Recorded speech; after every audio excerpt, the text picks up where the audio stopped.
Assalamualaikum warahmatullahi wabarakatuh. Perkenalkan, nama saya Muhammad Rizky Firdaus, biasa dipanggil Rizky. Saya dari klaster Saintek, KKN UGM Ngupasan periode 6 tahun 2020.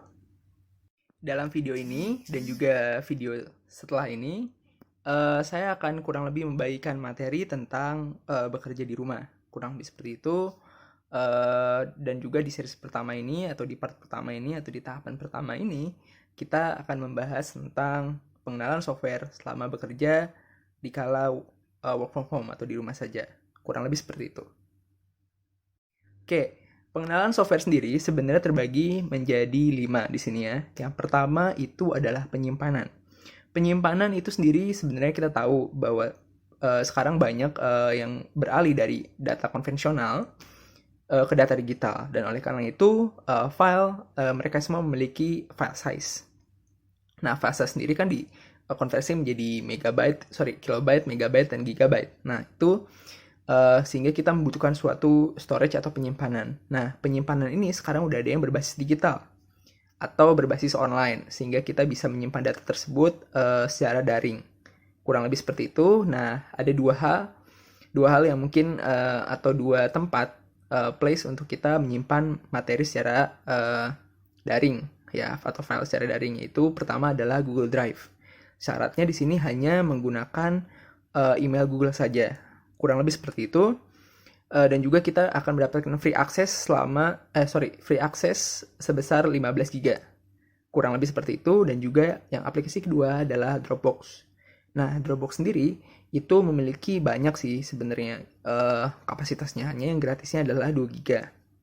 Kurang lebih seperti itu. Nah, dengan totalnya adalah 17 GB atau dengan penyimpanan yang cukup besar, sepertinya kita bisa untuk memanfaatkan itu selama work from home. Kurang lebih seperti itu.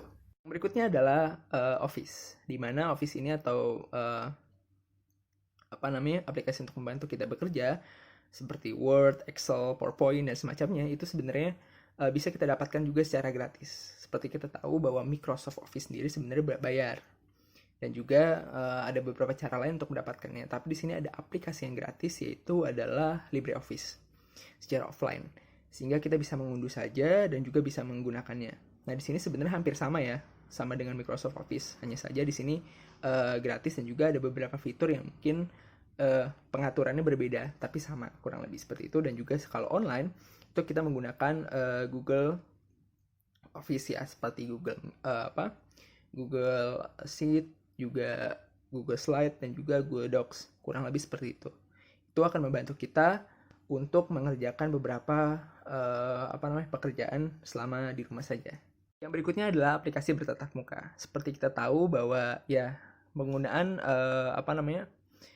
media sosial untuk bertatap muka ini memiliki keterbatasan. Seperti itu, dimana kalau di media sosial seperti misalkan WhatsApp group itu hanya 4 orang, lalu juga Line itu terbatas juga, Instagram dan semacamnya lebih terbatas lagi. Jadi kita membutuhkan aplikasi yang bisa bertatap muka seperti ini, tetapi dengan kuota atau jumlah yang lebih besar. Contohnya di sini ada banyak ya, seperti Zoom, Google Meet, Cisco Webex, dan semacamnya. Ini level up pengunjungnya bisa lebih dari 100 ya, totalnya 100 sampai dengan 300, kurang lebih seperti itu.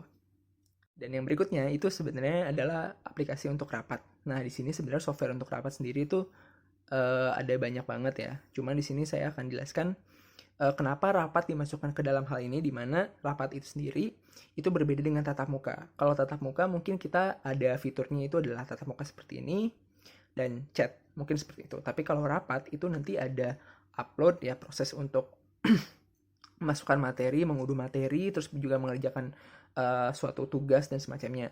Contohnya adalah Google Classroom, di mana di situ untuk belajar mengajar itu ataupun nanti rapat itu sangat efektif. Lalu juga ada Slack, di mana nanti ditampilkan ya setelah ini. Itu juga aplikasi yang cukup menarik, di mana di situ hampir sama dengan Google Classroom. Hanya saja di situ ada fitur schedule, di mana nanti setiap kita ada pengingat, misalkan ada rapat lagi tanggal sekian, sekian, sekian. Kurang lebih seperti itu. Terakhir atau aplikasi kelima adalah aplikasi belajar. Ya, sebenarnya ada banyak sih yang seperti ruang guru dan semacamnya. Kan tapi di sini ada aplikasi yang gratis yang disediakan oleh pemerintah dan juga nasional atau internasional ya.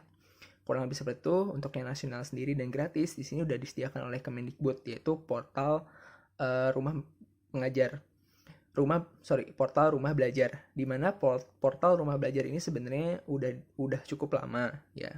Udah cukup berkembang juga, hanya saja tahun 2018 sampai dengan 2020 ini udah cukup booming, kurang lebih seperti itu. Nah, di situ udah banyak banget aplikasinya. Contohnya seperti mengajar belajar, dan juga di situ juga ada lab ya, dan juga ada materi, bank soal dan semacamnya, sehingga di situ gratis ya. Sehingga kita akan lebih mudah, kurang lebih seperti itu. Dan juga yang internasional itu seperti kita tahu adalah YouTube. Merupakan suatu platform di situ untuk menonton video secara gratis dari berbagai macam sumber, dan juga temanya juga sangat banyak, kurang lebih seperti itu. Oke, mungkin itu saja untuk pengenalan software. Kurang lebihnya mohon maaf, dan juga nanti materi bisa diakses juga di websitenya, yaitu kkn-ugn-upasan.blogspot.com. Nanti juga di situ ada berbagai macam part berikutnya juga, sehingga nanti bisa diakses ya di situ. Kalau misalkan mau mengunduh seperti materi yang disampaikan di sini, bisa di sana, dan juga untuk memberikan komentar, kritik, saran bisa di sana. Kurang lebih seperti itu. Saya mohon maaf jika ada kesalahan dan kekurangan. Terima kasih dan semangat terus.